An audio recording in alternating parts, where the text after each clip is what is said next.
আসসালামু আলাইকুম, আমি ডক্টর রাকিব ভুঁইয়া। তো আজকে আমরা আলোচনা করব হাইপোনেট্রিমিয়া নিয়ে। তাহলে হাইপোনেট্রিমিয়া জিনিসটা কি? হাইপোনেট্রিমিয়া হচ্ছে যদি সোডিয়ামের কনসেন্ট্রেশন 135 মিলিমোলের নিচে কমে যায়। আমরা জানি সোডিয়ামের এভারেজ গড় হচ্ছে যেটা 135 থেকে 145 মিলিমোল পার লিটার। তো এখন যদি এটা যদি 135-এর নিচে নেমে যায় তখন সেটাকে আমরা বলি হাইপোনেট্রিমিয়া। ওকে, তাহলে আজকে আমরা হাইপোনেট্রিমিয়া নিয়ে কথা বলবো। তাহলে প্রথমে আসি হাইপোনেট্রিমিয়ার কজ কী কী আছে। তো ওই হাইপোনেট্রিমিয়ার কজগুলোকে আমরা তিনটা ভাগে ভাগ করতে পারি। একটা হচ্ছে হাইপোভলিমিক হাইপোনেট্রিমিয়া, ইউভলিমিক হাইপোনেট্রিমিয়া, আর একটা হচ্ছে হাইপারভলিমিক হাইপোনেট্রিমিয়া। তো আসলে জিনিসগুলো কি আমরা কি বুঝে নেই, এটা মনে রাখবা। এটা আমাদের সহজে মনে রাখতে চাইলে, আমরা যদি সহজে মনে রাখতে চাই, মনে রাখবো ভলিউমটা হলো সোডিয়ামের ভলিউম। ভলিউমটা কিসের ভলিউম? সোডিয়ামের ভলিউম। জাস্ট এই সূত্রটা যদি আমরা মাথায় রাখি তাহলে আমাদের জন্য এটা বুঝতে সহজ হবে। প্রথমে আসি হাইপোভলিউমিক হাইপোভলিউম। তাহলে হাইপোভলিউমিক মানে কি? কোনটা ভলিউম কমে যাবে? সোডিয়ামের ভলিউম কমে যাবে। অর্থাৎ এখানে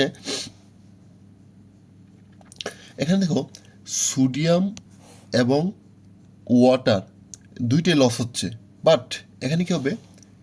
সোডিয়াম বেশি লস হবে। সোডিয়াম কি হবে? বেশি লস হবে। তাহলে মোর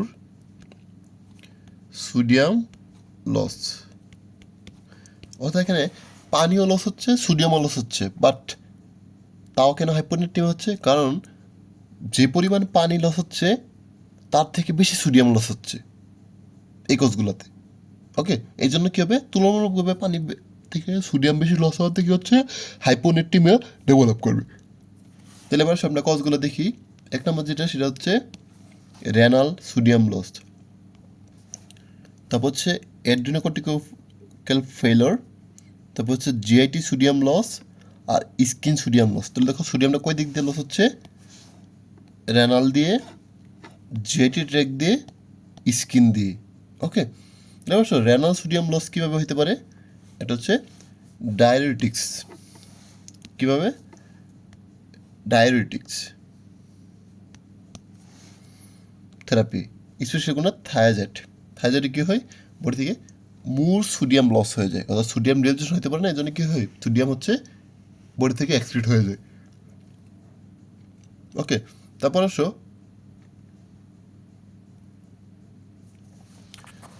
অ্যাড্রিনোকর্টিক্যাল ফেলিওর।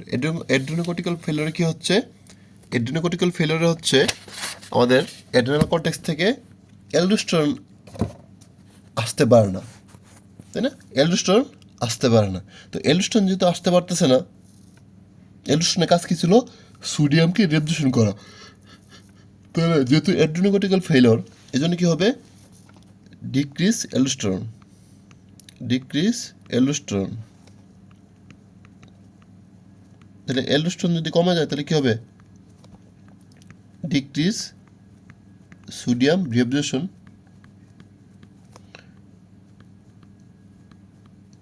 ফলে কী হবে? Increase sodium excretion. তাহলে সোডিয়াম এক্সক্রিশন যদি বেড়ে যায় তাহলে কী হবে? বডি থেকে সব সোডিয়াম বের হয়ে যাবে। ফলে আলটিমেটলি বডিতে গিয়ে ডেভেলপ করবে হাইপোনেট্রিমিয়া ডেভেলপ করবে। তারপর জিআইটি সোডিয়াম লস, অর্থাৎ আমাদের জিআইটি ট্যাগ দিয়ে কী হবে? সোডিয়াম লস হয়ে যাবে। কী কী আছে? Vomiting, diarrhoea. এই বমিটিং ডায়রিয়াতে কী হয়? বমিটিং ডায়রিয়াতে যে পরিমাণ পানি লস হয় তার থেকে বেশি কী হয়? সোডিয়াম লস হয়ে যায় বডি থেকে। ওকে, তারপর স্কিন লস। স্কিন লস কি? বার্নস। পুড়ে গেলে কী হয়? সেখান দিয়ে অনেক বেশি পরিমাণে আমরা জানি বার্ন বা পুড়ে গেলে কী হয়? পুড়ে গেলে হচ্ছে কী লস হয়? ইসিএফ লস হয়, নট আইসিএফ। কী লস হয়? ইসিএফ লস হয়। আমাদের যখন শরীর পড়ে যায় তখন কিন্তু আমাদের সেলের ভিতরে পানিগুলো লস হয় না। কোনটা লস হয়? ইসিএফ, এক্সট্রা সেলুলার ফ্লুইডটা লস হয়। এবং আমরা জানি এক্সট্রা সেলুলার ফ্লুইডে কী থাকে? সোডিয়ামের কনসেন্ট্রেশন বেশি থাকে। কোথায়? ইসিএফে। আর আইসিএফে কী থাকে? সোডিয়ামের কনসেন্ট্রেশন কম থাকে। যেহেতু এখানে ইসিএফের পানি হচ্ছে লস হয়ে যাচ্ছে, তার মানে কি তুলনামূলকভাবে সোডিয়াম লস হয়ে যাচ্ছে বডি থেকে। এই জন্য কী হয়, বার্নে কী হয়, হাইপোভলিউমিক হাইপোনেট্রিমিয়া ডেভেলপ করে। তাহলে আমরা আশা করি সবাই হাইপোভলিউমিক হাইপোনেট্রিমিয়া কজগুলো আমরা বুঝতে পেরেছি। কী কী? রেনাল কস্ট, এটা হচ্ছে থায়াজোডায়ারেটিক্স, এডেনোকর্টিক্যাল ফেলোর, এখানে অ্যালডোস্টেরন কমে যাওয়ার কারণে সোডিয়ামকে রিঅ্যাবজর্পশন করতে পারে না, ফলে বডি থেকে সোডিয়াম এক্সক্রিশন হয়ে যায় এবং হাইপোনেট্রিমিয়া ডেভেলপ করে। তারপর হচ্ছে GIT sodium loss. GIT sodium loss কি? বমিটিং এবং ডায়রিয়া। এগুলোতে কী হয়, যে পরিমাণ পানি লস হয় তার তুলনামূলকভাবে সোডিয়াম বেশি লস হয়। আর বার্নে স্কিন লস কি? বার্নের মাধ্যমে কী হয়, ইসিএফ লস হয়। আর ইসিএফে কী থাকে, সোডিয়াম বেশি থাকে, সেজন্য কী হয়, ইসিএফ লস হওয়ার কারণে সোডিয়ামের কনসেন্ট্রেশন কমে যায় এবং বডি থেকে সোডিয়াম এক্সক্রিট হয়ে যায়। তারপর 2 নম্বর যেটা, সেটা হচ্ছে ইউবোলিমিক হাইপোনেট্রিমিয়া। অর্থাৎ এখানে ইউবোলিমিক, আমি বলছিলাম ভলিউমটা কার? সোডিয়াম। তাহলে সোডিয়ামের ভলিউম কি থাকে? সেম থাকে, তাও হাইপোনেট্রিমিয়া ডেভেলপ করে। কারণ কি? এখানে কি দেখো, সোডিয়ামের ভলিউমটা নর্মাল, বাট সোডিয়ামের কনসেন্ট্রেশন কমে যায়। দেখো কনসেন্ট্রেশন কখন কমে যায় আমরা জানি, আমি যদি একটু সহজ করে বোঝানোর চেষ্টা করি, ধরো কনসেন্ট্রেশন কখন কমতেছে, ধরো এটা একটা পট, এটা একটা পট দিলাম, সেম পটটাই। তো ধরি এই পটের ভিতরে কি আছে, 1 লিটার পানি আছে। 1 লিটার পানিতে কটা সোডিয়াম? 10টা সোডিয়াম। 10টা সোডিয়াম। এখন এইটাতে যদি আমরা আরও 1 লিটার পানি দিই, অর্থাৎ পানি কত লিটার হলো? 2 লিটার, কিন্তু সোডিয়াম কটা রইল? 10টা সোডিয়ামই রয়ে গেল। তাহলে দেখো সোডিয়ামের কনসেন্ট্রেশন কিন্তু সেম, মানে ইউবোলিমিক, কিন্তু পানি দেওয়ার কারণে পানি হয়ে গেল 2 লিটার, তার মানে কি পানি অ্যাড করার কারণে সেটা কনসেন্ট্রেশনটা কী হয়ে যাবে? কমে যাবে। ফলে সোডিয়াম কী হবে? তুলনামূলকভাবে কনসেন্ট্রেশন কমে যাবে। এই জন্য কী ডেভেলপ করলো? হাইপোনেট্রিমিয়া। তাহলে দেখো 1 লিটার পানিতে যদি 10টা সোডিয়াম থাকলে যদি আমরা বলি ইউবোলিমিয়া, তাহলে 2 লিটার পানিতে 10টা সোডিয়াম থাকার কারণে কী হচ্ছে? হাইপোনেট্রিমিয়া, তাই না? এটাতে যদি হয় আমাদের সোডিয়াম সেম বা কনসেন্ট্রেশনটা সমান, কিন্তু এটাতে 2 লিটার পানি দেওয়ার কারণে কী হয়ে যাবে? কনসেন্ট্রেশন কী হয়ে যাবে? কমে যাবে। কিন্তু দেখো ভলিউম কিন্তু দুটাতেই সেম। তাহলে এক্ষেত্রে কী হয়, ইউভলিউমের ক্ষেত্রে কী হয়, সোডিয়ামের ভলিউমটা কি থাকে? নর্মাল থাকে, বাট সোডিয়ামের কনসেন্ট্রেশনটা কী হয়েছে? কমে যায়। কারণ কি? এক্সেস পানির কারণে। অর্থাৎ কোনো কারণে যদি বডিতে যদি পানি এক্সেস রিটেনশন হয়, এবং সেখানে কী হবে, এক্সেস পানি রিটেনশন হওয়ার কারণে সোডিয়াম কী হয়ে যাবে? কনসেন্ট্রেশন কমে যাবে এবং হাইপোনেট্রিমিয়া ডেভেলপ করবে। তাহলে এখানে দেখো, এখানে কিন্তু সোডিয়াম বডি থেকে লস হচ্ছে না, বরং উল্টা পানি বডিতে রিঅ্যাবজর্পশন বেশি হওয়ার কারণে, রিটেনশন হওয়ার কারণে সোডিয়ামের কনসেন্ট্রেশন কমে যাচ্ছে। এই জন্য এটাকে বলা হয় ইউবোলিমিক হাইপোনেট্রিমিয়া। তাহলে 1 নম্বর কি? 1 নম্বর হচ্ছে প্রাইমারি পলিডিপসিয়া। 1 নম্বর কি বলি? Primary polydipsia. এখানে কী হয়, পেশেন্ট হচ্ছে অনেক বেশি বেশি কী করে পানি খেতে চাবে। পেশেন্ট কী করবে? অনেক বেশি বেশি পানি খাবে, ফলে কী হবে?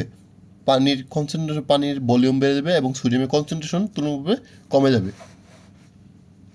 তারপর হচ্ছে এক্সেসিভ ইলেকট্রোলাইট ফ্রি ওয়াটার। অর্থাৎ কেউ যদি অনেক বেশি পরিমাণ ফ্লুইড খায় কিন্তু সেটা কি নেয়, ইলেকট্রোলাইট নেয়, তাহলে কী হবে? সেখানে বডিতে পানির ভলিউম বেড়ে যাবে এবং সোডিয়ামের কনসেন্ট্রেশন কমে যাবে তুলনামূলকভাবে। তারপর হচ্ছে SIADH, syndrome inappropriate diabetes, syndrome inappropriate antidiuretic hormone. অর্থাৎ এখানে কী হবে? এডিএস এক্সেস পরিমাণে রিলিজ হবে। তাহলে কী হবে? এখানে এক্সেস এডিএস রিলিজ হবে, এক্সেস এডিএস রিলিজ। আমরা জানি এডিএসের কাজ কি? এডিএসের কাজ হচ্ছে পানি রিঅ্যাবজর্পশন করা, ইনক্রিজ ওয়াটার রিঅ্যাবজর্পশন। তাহলে কী হবে? বডিতে পানির পরিমাণ বেড়ে যাবে, ফলে সোডিয়ামের কনসেন্ট্রেশন কী হবে? কমে যাবে। ওকে, তারপর আসো হাইপোথাইরয়েডিজম। হাইপোথাইরয়েডিজমে কেন ইউবোলিমিক হাইপোনেট্রিমিয়া হয়? দেখো হাইপোথাইরয়েডিজমে কী হয়? হাইপোথাইরয়েডিজম মানে মেটাবলিজম কমে যাবে, ঠিক আছে? তাহলে কী হবে? হাইপোথাইরয়েডিজমে কী হবে? Decrease metabolism. কিসের মেটাবলিজম? গ্লাইকোস্যামিনোগ্লাইকেন্স। তাহলে এই গ্লাইকোস্যামিনোগ্লাইকেন্সগুলো কি অসমোটিক্যাল পার্টিকেলের মধ্যে কাজ করতে মানে এরা কী করবে, এরা হচ্ছে ওয়াটার রিটেনশন করবে। কী করবে? ওয়াটার রিটেনশন করবে বডিতে। এরা যদি বডিতে ওয়াটার রিটেনশন করে তাহলে কী হবে, ব্লাডে কী হবে, ওয়াটার বেড়ে যাবে, ওয়াটার ইন ব্লাড, ফলে কী হবে, decrease sodium concentration in blood. এই কারণে কী হয়, হাইপোথাইরয়েডিজমে কী হবে, আমাদের ইউবোলেমিক হাইপোনেট্রেমিয়া হবে। কারণ কি, এখানে হচ্ছে মেটাবলিজম কম হওয়ার কারণে গ্লাইকোস্যামিনোগ্লাইকেন্স বা প্রোটিওগ্লাইকেন্স এরা কী হবে, বডিতে জমা থাকবে এবং তারা কী করবে, প্রচুর পরিমাণে ওয়াটার রিটেনশন করে রাখবে। ফলে বডিতে ওয়াটারের ভলিউম বেড়ে যাবে, ফলে তুলনামূলক সোডিয়ামের কনসেন্ট্রেশন কী হবে, কমে যাবে। ওকে, তারপর আসি, এখন আমাদের পরীক্ষাতে একটা জিনিস আসতে পারে যে সিয়াত বা সিন্ড্রোম ইনঅ্যাপ্রোপ্রিয়েট এডিএস সিক্রেশনের কজ কি। একটা হচ্ছে টিউমার, অর্থাৎ টিউমার থেকে অ্যাবনর্মালি এডিএস ক্ষরণ হবে। কোন tumour? Easily small cell carcinoma,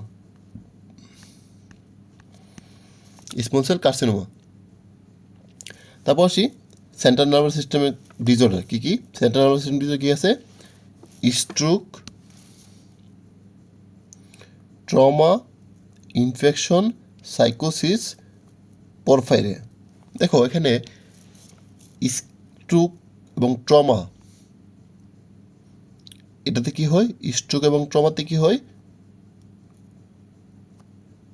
এই স্ট্রোক এবং ট্রমাতে কি হয়, পোস্টেরিয়র পিটুইটারি কি হয়, স্টিমুলেট হয়। কি করে? স্টিমুলেট পোস্টেরিয়র পিটুইটারি, এবং পোস্টেরিয়র পিটুইটারি কি করে, এডিএস রিলিজ হয়, এক্সেসিভ এডিএস রিলিজ হয় from posterior pituitary.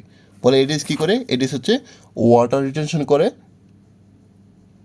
Water retention করে এবং বডিতে কী হয়, ওয়াটারের ভলিউম বাড়ায় দেয়, ফলে কী হয়, সোডিয়ামের কনসেন্ট্রেশন কমে যায়। তারপর হচ্ছে পালমোনারি ডিসঅর্ডার। পালমোনারি ডিসঅর্ডার কি? Pneumonia, tuberculosis, obstructive lung disease, obstructive lung disease. এইগুলোর কারণে কী হয়, এগুলোর কারণ হচ্ছে ইনঅ্যাপ্রোপ্রিয়েট এডিএস বা এক্সেস এডিএস রিলিজ হয় ফ্রম অ্যাবনর্মাল সাইট। তারপর কিছু ড্রাগ যেগুলো কি anticonvulsant, psychotropic, antidepressant, cytotoxic, oral hypoglycemic agent, তারপর অপয়েড। এই ওরাল হাইপোগ্লাইসেমিক এজেন্টের কোনটা? Sulphonyl urea. মনে রাখতে হবে কি, সালফোনাইল ইউরিয়া।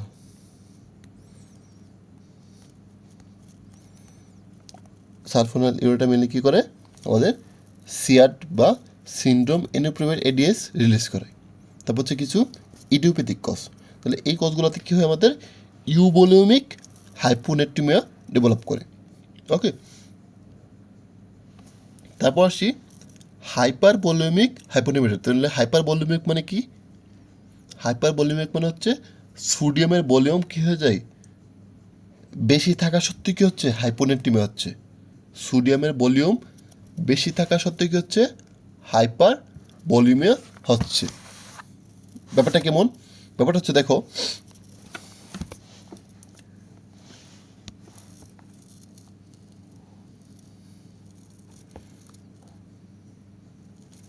বললাম 2 লিটার পানিতে সোডিয়াম আছে কয়টা? 10টা সোডিয়াম। এখন এখানে সোডিয়াম কয়টা হলো? ধরলাম আমরা 20টা সোডিয়াম দিলাম। তাহলে দেখো সোডিয়ামের কনসেন্ট্রেশন কী ছিল, আগে ছিল 10টা, এখন হচ্ছে 20টা। তার মানে কি, হাইপার ভলিউমিয়া, তো সোডিয়ামের ভলিউম বেড়ে গেল। কিন্তু এখানে কি হচ্ছে, পানি 2 লিটার জায়গাতে হয়ে গেল ক লিটার, 4 লিটার পানি, অর্থাৎ আমরা আরও 2 লিটার পানি এক্সট্রা অ্যাড করলাম। তাহলে দেখো সোডিয়ামের ভলিউম বেড়ে যাওয়া সত্ত্বেও, সোডিয়ামের ভলিউম বেড়ে যাওয়া সত্ত্বেও কী হচ্ছে, এখানে হাইপোনেট্রিমিয়া হচ্ছে। কারণ কি? কারণ এখানে ওয়াটার কী হচ্ছে, এখানে তুলনামূলকভাবে ওয়াটার ও বেশি রিটেনশন হচ্ছে। অর্থাৎ এই হাইপার ভলিউমিক হাইপোনেট্রিমিয়াটা কাজ করে রেনিন অ্যাঞ্জিওটেনসিন রেস্টোরেন্ট মেকানিজমের মাধ্যমে। কীভাবে? এখানে হচ্ছে কি, রেনাল ব্লাড ফ্লো কমে যায়, ফলে রেনিন রিলিজ হয়, রেনিন কী করে এনজিওটেনসিন 1 দেন এনজিওটেনসিন 2 এভাবে কী হয় সে রেনিন এনজিওটেনসিন মেকানিজমকে অ্যাক্টিভেট করে, ফলে কী হয় আমাদের বডিতে ভলিউম হচ্ছে রিটেনশন করে, অর্থাৎ ওয়াটার রিটেনশন করে এবং ভলিউম ওভারলোড করে। এবং এই জন্য এইখানে কী হয়, এই হাইপোনেটিতে কী হয় আমরা ইডিমা পেয়ে থাকি। এই জন্য আমরা কী করি, এইতে আমরা ইডিমা পেয়ে থাকি। তাহলে দেখো এখানে কী কী কজ আমরা পাচ্ছি, কজগুলো হচ্ছে congestive cardiac failure, liver cirrhosis, nephrotic syndrome, CKD। তাহলে congestive cardiac failure, সিরোসিস এবং নেফ্রোটিক সিন্ড্রোম এগুলোতে কী হচ্ছে, এগুলোতে হচ্ছে আমাদের রেনাল ব্লাড ফ্লো কমে যাওয়ার কারণে রেনিন এনজিওটেনসিন মেকানিজম অ্যাক্টিভেট হচ্ছে এবং এনজিওটেনসিন 2 এর মাধ্যমে অ্যাক্টিভেট হচ্ছে। দেন এনজিওটেনসিন 2 কী করতেছে, অ্যালডোস্টেরন রিলিজের মাধ্যমে সোডিয়াম এবং ওয়াটার রিবজেকশন করতেছে। এখানে সোডিয়াম ও রিটেনশন হচ্ছে, ওয়াটারও রিটেনশন হচ্ছে। এই জন্য সোডিয়ামের ভলিউম বেড়ে যাওয়া সত্ত্বেও এক্সেস পানি রিটেনশন হওয়ার কারণে কী হচ্ছে, এখানে হাইপার ভলিউমিক হাইপোনেট্রিমিয়া ডেভেলপ করছে। এই জন্য এগুলোকে আমরা বলি secondary hyper aldosteronism, secondary hyper aldosteronism. Okay, এখানে সেকেন্ডারি হাইপার অ্যালডোস্টেরনের মাধ্যমে কী হচ্ছে, ওয়াটার ইন্ট্রোডাকশন হচ্ছে। তারপর হচ্ছে সিকেডিক ক্রনিক কিডনি ডিজিজ কী হচ্ছে, এখানে আমাদের বডি থেকে সোডিয়াম এক্সক্রিট হতে পারতেছে না এবং ওয়াটারও এক্সক্রিট হতে পারতেছে না, ফলে কী হচ্ছে হাইপার ভলিউমিক হাইপার নেট্রিমিয়া ডেভেলপ করতেছে। তাহলে আমরা আশা করি আমাদের এই হাইপোনেট্রিমিয়া কজগুলো আমরা সবাই বুঝতে পেরেছি এবং আমাদের ইনশাল্লাহ মনে থাকবে। তারপর আসি হাইপারনেট্রিমিয়াতে কী হচ্ছে আমাদের বডিতে। অ্যাকচুয়ালি হাইপারনেট্রিমিয়াতে আমাদের বডিতে কী হয়, ব্লাডে সোডিয়ামের কনসেন্ট্রেশন কমে যাচ্ছে, ফলে অসমোটিক প্রেশার কমে যাবে। কারণ কি আমরা জানি আমাদের ব্লাড ভেসেলেতে সোডিয়াম কি একটা অসমোটিক পার্টিকেল হিসেবে কাজ করে এবং পানিকে ধরে রাখে। যেহেতু সোডিয়াম কমে যাচ্ছে তাহলে ব্লাড ভেসেল থেকে কী হয়ে যাবে, পানি বের হয়ে যাবে এবং এই ফ্লুইডগুলো কোথায় যাবে, সেলের ভিতরে চলে আসবে। অর্থাৎ আমি যদি একটু আমাদেরকে সহজভাবে বোঝানোর চেষ্টা করি,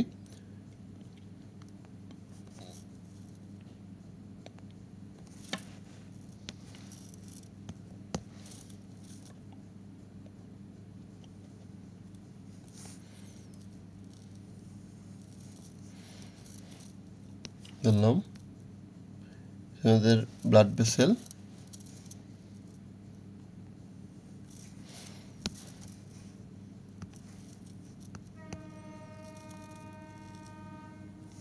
এগুলো হচ্ছে আমাদের সেল, ধরলাম নিউরন সেল। এখন এখানে যেহেতু সোডিয়াম ব্লাড ভেসেলেতে সোডিয়াম কী করে, অসমোটিক পার্টিকেল হিসেবে কাজ করে এবং তারা কী করে, পানিকে ধরে রাখে। তারা কী করে, পানিকে ধরে রাখে কোথায়, ব্লাড ভেসেলের ভিতরে। এখন যেহেতু ব্লাড ভেসেলের ভিতরে সোডিয়াম কী হচ্ছে, কমে যাচ্ছে, ফলে কী হবে, ব্লাড ভেসেল থেকে পানি বেড়ে চলে আসবে, পানি বেরিয়ে চলে আসবে, কোথায় চলে আসবে, এই যে সেলের ভিতর চলে আসবে। কারণ কি, তুলনামূলকভাবে ভেসেলের থেকে সেলের ভিতরে সোডিয়ামের কনসেন্ট্রেশন বেশি, অর্থাৎ সোডিয়ামের অসমোটিক্যালি পার্টিকেল বেশি থাকার কারণে ব্লাড ভেসেল থেকে পানি কোথায় চলে আসবে, এই সেলের ভিতরে চলে আসবে। তখন এখন কী হবে, এই সেলগুলো কী হয়ে যাবে, সেলগুলো হচ্ছে সোয়েলিং হইতে থাকবে, সেলগুলো কী হবে, সোয়েলিং হইতে থাকবে। এই জন্য দেখো নর্মালি হচ্ছে একটা নর্মাল সেল যার প্লাজমা অসমোটিক হচ্ছে 290, এখন কি হচ্ছে 290 থেকে 220-এ চলে আসলো। কারণ কি, হাইপোনেট্রিমিয়া, ব্লাড ভেসেলের ভিতরে কমে গেল, ফলে পানি কী করবে, ব্লাড ভেসেল থেকে সেলের ভিতরে চলে যাবে এবং সেলগুলো কী হবে, সোয়েলিং হবে। এখন যেটা অ্যাকিউট, সেক্ষেত্রে দেখো সেলটা সোয়েলিং হয়ে যাচ্ছে, কিন্তু যেটা হচ্ছে ক্রনিক, সেটা আস্তে আস্তে কী করতেছে, সেটা আস্তে আস্তে সোয়েলিং হইতে হচ্ছে না। কারণ কি, সেইটা কী করতেছে, সে হচ্ছে মিনিমাইজ করে ফেলতেছে। এখন নিউরন সেলের ভিতরে যদি ফ্লুইড চলে আসে, ফলে কী হবে, আমাদের ইন্টারক্রেনিয়াল প্রেশারটা বেড়ে যাবে। অর্থাৎ সেলগুলো যদি ফুলে যায় তাহলে কী হবে, আমাদের ক্রেনিয়ামের ভিতরে নিউরন সেলগুলো যদি ফুলে যায়, আমরা জানি আমাদের ব্রেইনটা কী থাকে, একটা নির্দিষ্ট স্পেসে থাকে।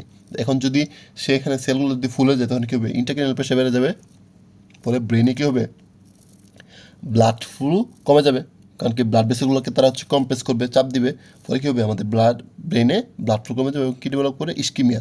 এই জন্য কী হয়, হাইপোনেট্রিমিয়াতে আমাদের নিউরোলজিক্যাল ফিচারগুলো ডেভেলপ করে, কী কী, confusion, convulsion, coma, restlessness, death. তাহলে হাইপোনেট্রিমিয়াতে আমরা কী কী পাচ্ছি, confusion, convulsion, coma, restlessness, death. কারণ হচ্ছে, কারণ কি আমাদের ব্রেনে ব্লাড সাপ্লাই কমে যাচ্ছে। কেন? কারণ আমাদের ব্রেন সেলগুলো হচ্ছে সোয়েলিং হয়ে যাচ্ছে, ফলে ব্লাড ভেসেলকে কম্প্রেস করতেছে, সেজন্য ব্লাড ফ্লো কমে যাচ্ছে।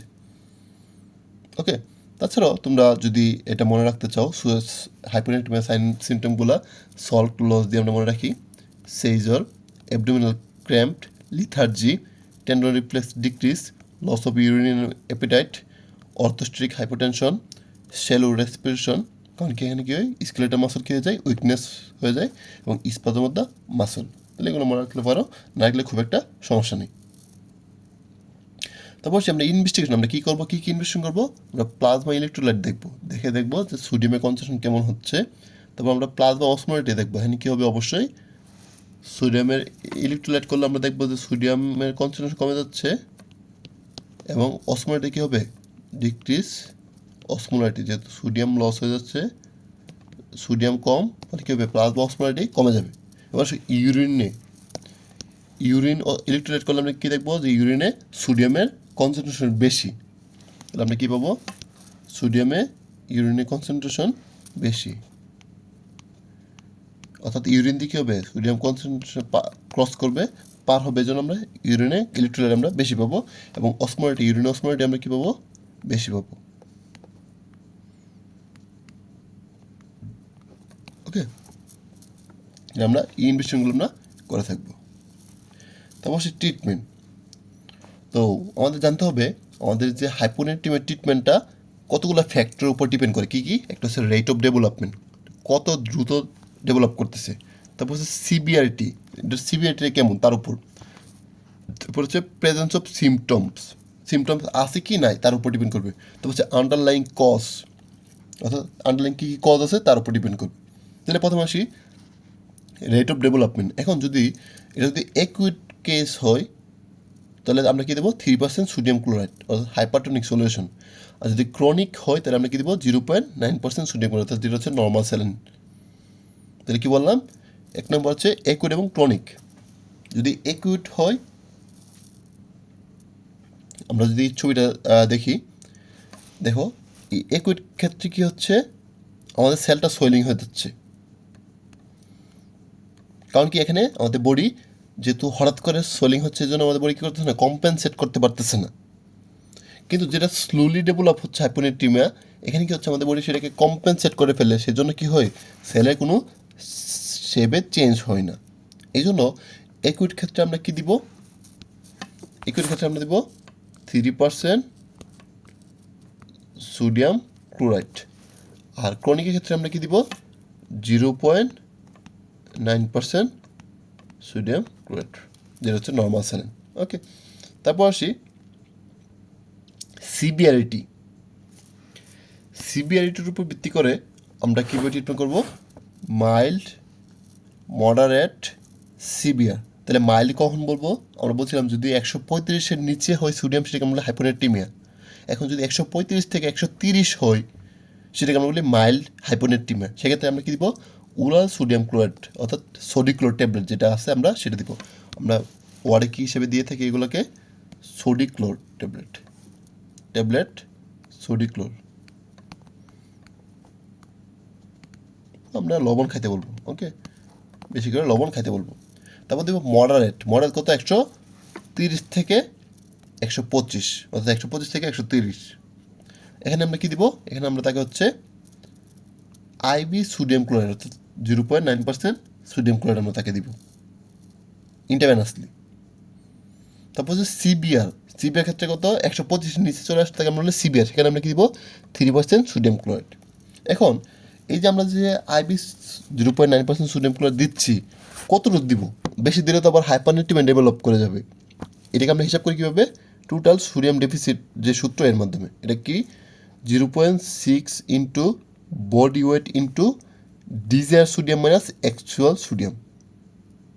এগুলো আমাদের মনে রাখতে হবে, ডিজায়ার সোডিয়ামটা কত 126, আর অ্যাকচুয়ালটা কত যেটা তার ব্লাডে আমরা ইলেকট্রোলাইট করে যতটা পাবো, ধরলাম 109। তাহলে দেখো 0.6 ইন্টু বডি ওয়েট ধরলাম একটা পার্সনের 60 কেজি, ডিজিআর সোডিয়াম হচ্ছে 126 আর অ্যাকচুয়াল সোডিয়াম হচ্ছে 9, তাহলে দেখালো কত 612 মিলিমোল পার লিটার। তাহলে 612 মিলিমোল আমাদের সোডিয়াম ঘাটতি পূরণ করতে হলে আমাদের কতটুকু সোডিয়াম দিতে হবে সেটা আমরা যদি দেখি, দেখো আমরা নিচে পড়বো, আমি এখন দেখা দিচ্ছি। তো দেখো নর্মাল স্যালাইন বা 0.9% সোডিয়াম ক্লোরাইডে থাকে কত 154 মিলিমোল। তাহলে দেখো আমাদের ওইখানে কত ছিল 612। জাস্ট একটু কনসেপ্টটা ক্লিয়ার করে দিচ্ছি। আর 3% সোডিয়াম ক্লোরাইডে কত থাকে 512 মিলিমোল। তাহলে দেখো যদি মোটামুটি 612কে যদি আমরা ফিল আপ করতে চাই, তাহলে সোডিয়াম নর্মাল স্যালাইন আমরা কতটুকু দিতে হবে 154 যদি একটা থাকে, তাহলে 612 করতে আমাদের যতটুকু লাগে, অর্থাৎ 3 ব্যাগ বা 4 লিটার, মোটামুটি 3.5 লিটার বা 4 লিটার মতো মোটামুটি কী দিতে হবে তাকে ফ্লুইড দিতে হবে। আর যদি 3% দিয়ে তাহলে আমাদের মোটামুটি 1 লিটার দিয়ে আর অল্প একটু দিলেই 612 মিলিমোল মোটামুটি ক্লিয়ার হয়ে যাবে। আশা করি তোমরা সবাই বুঝতে পেরেছো যে আমাদের কী হবে, সোডিয়ামটা আমরা এই সূত্রের মাধ্যমে আমরা তার বডির সোডিয়াম ঘাটতি পূরণ করব। এটা নিয়ে আমরা বিস্তারিত আলোচনা করব ক্লিনিক্যাল ক্লাসে, এখন তোমাদের এতটুকু জানলে হবে। ওকে, তারপর সিমটম অনুযায়ী যে কোন কোন সিমটম পেলে আমরা কোন কোন ট্রিটমেন্ট দিব। তাহলে এবার আসো, এনি নিউরোলজিক্যাল ফিচার, অর্থাৎ যদি তার যে কোনো ধরনের নিউরোলজিক্যাল ফিচার, কনফিউশন, কনভালশন, কমা, রেস্টলেসনেস, এগুলো যদি থাকে হাইপোরেন্টিমের সাথে আমরা তাকে কী দেবো 3% সোডিয়াম ক্লোরাইড দিব। যদি হাইপোনেট্রিমের সাথে হার্ট ফেলিওর থাকে আমরা কী দেবো 3% সোডিয়াম ক্লোরাইড দিব। যদি সোডিয়াম কনসেন্ট্রেশন 110-এর নিচে যায়, এখানে সাইন চিহ্ন থাকুক বা না থাকুক 110-এর নিচে চলে গেছে, আমরা তাকে কী দেবো 3% সোডিয়াম ক্লোরাইড দিব। আর আরেকটা কী বললাম, যদি সিভিয়ার হয় তখন আমরা কী দিব 3% সোডিয়াম ক্লোরাইড দিব। ওকে, তাহলে আমরা আশা করি বুঝতে পেরেছি। তারপর হচ্ছে আন্ডারলাইং কজ অনুযায়ী আমরা কী কী দিব। দেখো তাহলে কজ অনুযায়ী আমরা কী কী পাইছিলাম, হাইপোভলিমিক হাইপোনেট্রিমিয়া, ইউভলিমিক হাইপোনেট্রিমিয়া এবং হাইপারভলিমিক হাইপোনেট্রিমিয়া। তাহলে আমরা আসো এগুলো আমরা একটু বোঝার চেষ্টা করি। তাহলে 1 নম্বর ছিল হাইপোভলিমিক হাইপোনেট্রিমিয়া। কি হাইপোভলিমিক হাইপোনেট্রিমিয়া?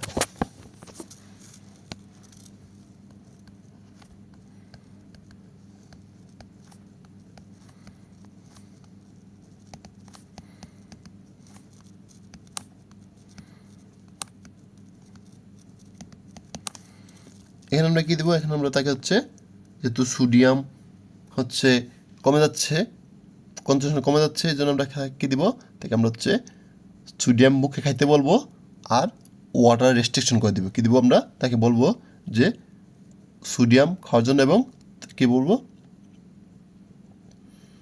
সোডিয়াম খাওয়ার জন্য এবং ফ্লুইড রেস্ট্রিকশন দিয়ে দিব। ওকে,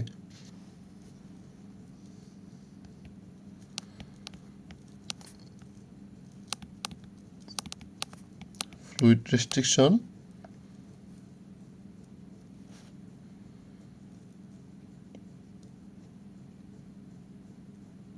ওকে, তারপর হচ্ছে 2 নম্বর হচ্ছে আমরা কি পড়ছি ইউভলিমিক হাইপোনেট্রিমিয়া।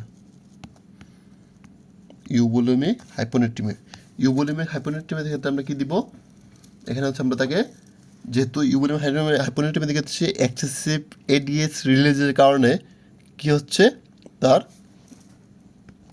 বডিতে ওয়াটারের কনসেন্ট্রেশন কি হচ্ছে বেড়ে যাচ্ছে আর সোডিয়ামের কনসেন্ট্রেশন কমে যাচ্ছে। এই জন্য আমরা তাকে কী দেবো, একটা মধ্যে যেটা দেবো সেটা হচ্ছে ফ্লুইড রেস্ট্রিকশন। ফ্লুইড রেস্ট্রিকশন আর হচ্ছে এডিএস অ্যান্টাগনিস্ট। এক্সেসিভ এডিএস যেন কাজ করতে না পারে যেন কি দেবো এডিএস ঘনিষ্ঠ। ওকে, তারপর হচ্ছে হাইপারবোলিমিক হাইপোনেট্রিমিয়া।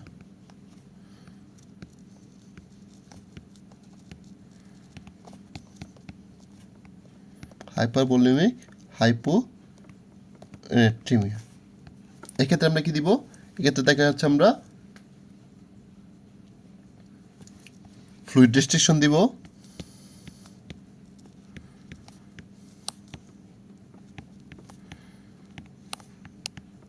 এই জন্য দেখবা সিগারেটে আমরা কী দিই? পেশেন্টকে ফ্লুইড রেস্ট্রিকশন করে দিই। সিএলডিতে আমরা ফ্লুইড রেস্ট্রিকশন করে দিই। তারপর আমরা কী দিব? ডায়োটিক্স। যেহেতু এখানে কী হচ্ছে রেনিন এনজাইম মেকানিজমের কাজ করতে আমরা কী দেবো? তাকে ডায়োটিক্স দিব এবং তার যে আন্ডারলাইং কজগুলো এগুলো কী দিব? ট্রিটমেন্ট করব। Treat the underlying cause, underlying cause. অর্থাৎ তার সিএলডি থাকলে সিএলডি ট্রিটমেন্ট, সিসিএফ থাকলে কনজেস্টিভ কার্ডিয়াক ফেলিওর থাকলে কনজেস্টিভ কার্ডিয়াক ফেলিওর ট্রিটমেন্ট করতে বলবো, নেফ্রোটিক সিন্ড্রোম থাকলে নেফ্রোটিক সিন্ড্রোমের ট্রিটমেন্ট করতে বলবো, সিকিডি থাকলে সিকিডির ম্যানেজমেন্ট করতে আমরা তাকে বলবো।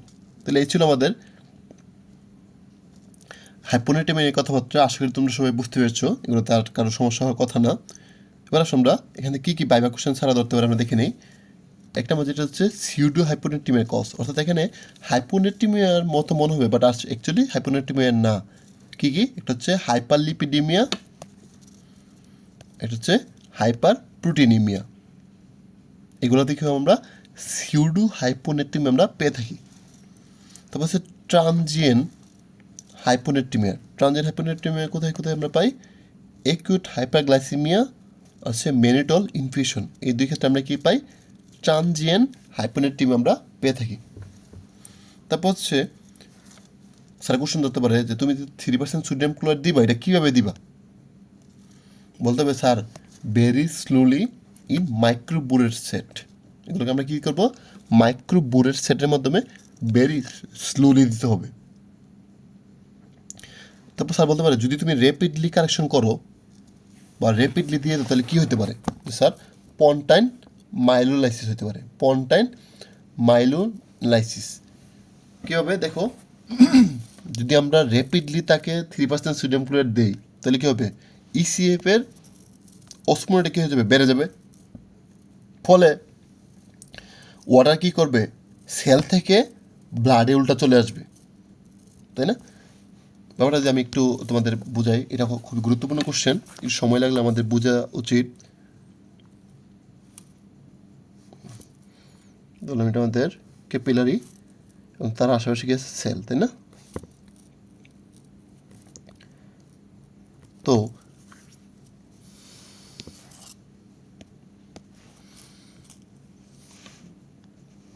আমাদের ভাস্কুলার সিস্টেম। সো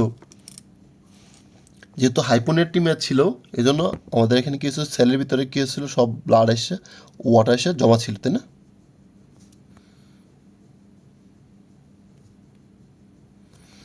এখন যেহেতু আমরা 3% সোডিয়াম ক্লোরাইড দিচ্ছি, তাহলে 3% সোডিয়াম ক্লোরাইড এখন করেছে ব্লাডে আছে, তাহলে র্যাপিডলি যখন আমরা দিব তাহলে এই 3% সোডিয়াম হচ্ছে হাইপারটনিক সলিউশন। তাহলে হঠাৎ করে যখন ব্লাডে অনেক র্যাপিডলি অনেক বেশি পরিমাণে 3% সোডিয়াম ক্লোরাইড ব্লাডে চলে আসবে, ফলে প্লাজমা কী হয়ে যাবে? প্লাজমাটা হচ্ছে ব্লাড কী হয়ে যাবে?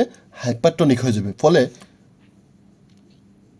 এই সেল থেকে কী হবে? ফ্লুইড সব ব্লাড ভেসে চলে আসবে। ফলে যেই সেলগুলো নিউরনের সেলগুলো কী হয়ে যাবে? সিঙ্কেজ হয়ে যাবে, অর্থাৎ চুপসে যাবে, যেহেতু সব পানি বেরিয়ে ইসিএফে চলে আসতেছে, কারণ ইসিএফের অসমোলেটে কী হচ্ছে? বেড়ে যাচ্ছে। তাহলে এই যে সেলগুলো সিঙ্কেজ হয়ে যাবে, সিঙ্কেজ হয়ে যাওয়ার কারণে কী করবো? আমরা জানি আমাদের যে নিউরন সেটগুলো আছে এই নিউরনগুলোর উপরে কে থাকে? এই নিউরনগুলোর উপরে কী থাকে? নিউরনগুলোর উপরে থাকে হচ্ছে মাইলিন শিট, তাই না? তো যখন হঠাৎ করে যখন এই সেলগুলো যখন সিঙ্কেজ হয়ে যাবে, চুপসে যাবে, তখন কী হবে? এই যে মাইলিন শিটগুলো, এই মাইলিন শিটগুলো কী হয়ে যাবে? ডিটাচ হয়ে যাবে, তাই না?